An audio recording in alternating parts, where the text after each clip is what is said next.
You go to these video game stores, you go to these video game conventions, and you're overwhelmed with the selection. Along with a couple of my YouTube buddies, going to be covering 10 games in this video, one different game across 10 different consoles. And because the Analog Duo is coming out soon, or maybe by the time you watch this, it's already released, here's a great TurboGrafx 16 game you should check out. The game is called Sidearms, and don't you remember, man, I loved it when arcade games looked like this. This is some early Capcom in the arcade, a side-scrolling horizontal shooter. The gimmick is you have two buttons, one shoots to the left and one shoots to the right. So if you have someone coming up from behind you, well, you can attack them too. Lots of enemies, lots of options for upgrades and power-ups and things of that nature. I was a big fan of Sidearms in the arcade. I was hoping to find it on the NES. It never came out for the NES, but it did come out for the TurboGrafx 16, and I'm glad it did, because this TurboGrafx 16 version of Sidearms, to me, may as well have been a one-to-one port of the arcade version. I'm sure it's not, but this looks as good at the arcade game as I would ever think. And while we're talking TurboGrafx 16, we can also cover one of the TurboGrafx 16 CD games. If you have the CD or the Turbo Duo, check out the Addams Family. This game is kooky and altogether ooky, but not in the way that you would think. This Addams Family game for the Turbo CD, you play as Tully, the accountant, the money guy from the movie. Out of all the characters you could have played as in the Addams Family, you play as the accountant with his umbrella that shoots sparks. Who wrote this? Well, because it's also a CD game, there's actual voice in it too. Not from the actors of the movie, but just some random people doing the voices of these characters too. This game may be more nostalgic for me than anything, but I still come back to this game every once in a while just to look, just to see. So maybe there's something in it that I'm looking beyond or past or something, I'm not sure. And this one, maybe it's one of the better ones compared to the other ones, I don't know. Hey there folks, John here from Biddy Kong's Quest, and when John asked me to recommend literally any game, it was honestly pretty easy for me to make my pick, and that is Little Nemo, the Dream Master. I'm always really surprised at how few people are actually aware of this game, or at least have actually played it if they have heard of it. If you don't know what it is, this is a platformer by Capcom, who, on the NES was known for their Disney platformers like DuckTales and Chip and Dale, and then, of course, Mega Man, and a bunch of other ones like Bionic Commando, tons of classics, but for some reason, this game gets left off of many people's lists when it comes to like the best platformers on the NES, and I think that's just criminal, because this is absolutely one of my favorite games of all time. Like, it's probably in my top 10. Now, part of that is because I'm a big fan of Little Nemo in general, the movie, the comic, all this stuff that goes with it, but I still think this is one of the best platformers on the NES, simply because it's not just about getting to the end of the level. There's a whole element of having to collect keys as you go throughout each stage, where you can actually get to the end of the level and technically beat the level, but if you don't have all the keys, you can't progress to the next stage. And so there's a little bit of a puzzle element to it as well. And then you can also turn into a bunch of animals, and they give you different traversal powers as well. So it's actually a really deep game for the NES, and absolutely one of my favorites. If you've never played it, you can probably pick it up for $10 if you get a good deal. $15 is probably market value for it, and it is worth every penny. So that's my recommendation, and I have no hesitation in making it. So there you go. High Seas Havoc for the Sega Genesis. Let's talk about it. Well, the beautiful thing is when Sonic the Hedgehog came out for the Genesis, we had a few Sonic the Hedgehog type games for the Sega Genesis, and I'm all for it. And this is, well, admittedly one of those style of games, but it's still pretty cool on its own and in and of itself. Fun game, fun platformer, moves pretty fast, you have your jump, and the other jump kind of has a little kick to it too, but still you can bop on the enemies' heads, and that's what'll eliminate them and all that. Has kind of the pirate theme going on, so that's always kind of cool too. High Seas Havoc is just one of those games that, if you have a Sega Genesis, might be worth checking out for you. And although, of course, the videos are free on YouTube, you can support the channel by purchasing some stuff I have in my Shopify store, like these arcade-scented air fresheners that smell like menthols, wood paneling, a gumball machine, and spilt cola. You can also help support by hitting subscribe. I'm trying to get to 200,000 by the end of the year. Thank you so much. Kokoma Night in Busyland for the Super Nintendo. Looks cartoony, looks neat, has some whatever storyline, doesn't matter. The game plays like kicks.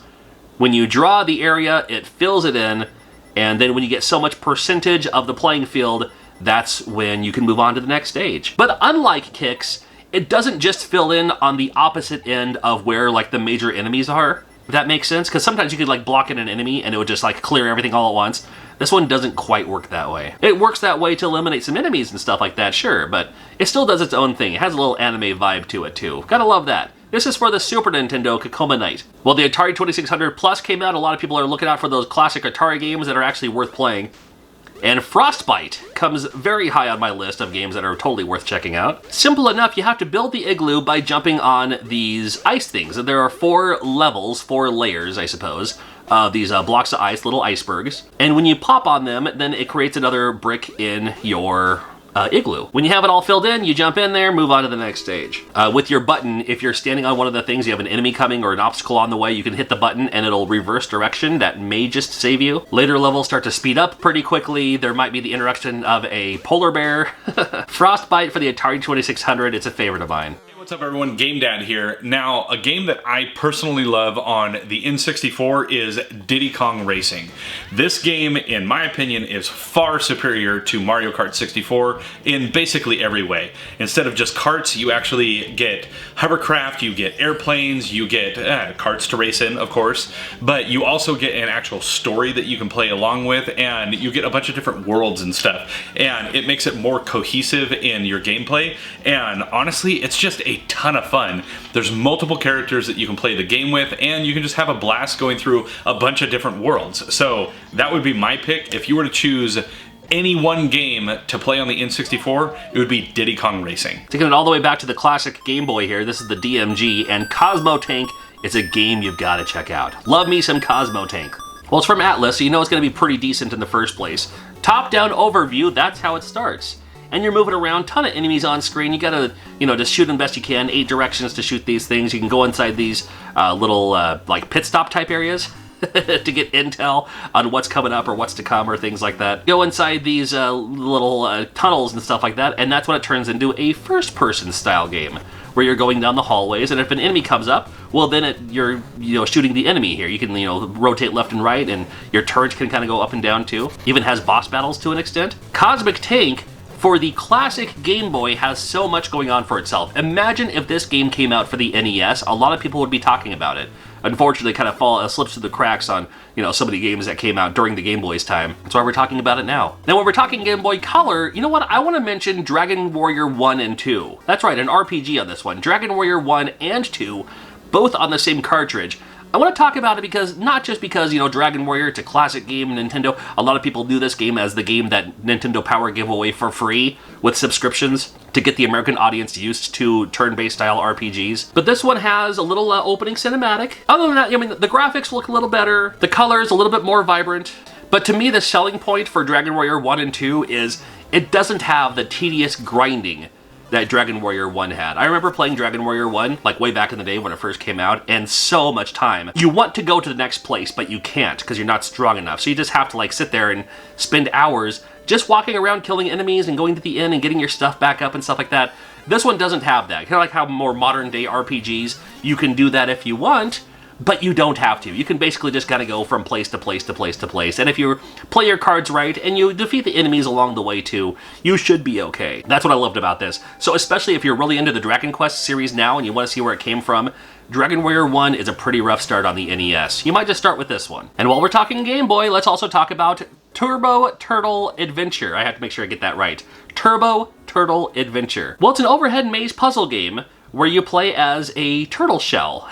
It could have been a ball, it could have been Kirby. Doesn't matter, but you play the role of a turtle shell, gotta collect the keys, and then go through the doors and move on to the next stage. And then along the way you pick up items and stuff like that. Some of these items can cause you to jump, so which will definitely help you out. Some of the items can make an extra square of the bridge, so you don't just fall down all the time. Turbo Turtle Adventure for the Game Boy Advance. It's unique, it's interesting, it's fun enough, and it might be worth checking out for yourself. I've been having a whole lot of fun doing this series where I talk about different games you can play across different consoles. It's nice because it might open your eyes to games that maybe you're really into NES, but you never had a chance to play some of these great Genesis games. Or maybe you're just getting into collecting for Atari or TurboGrafx 16. Great opportunity for you.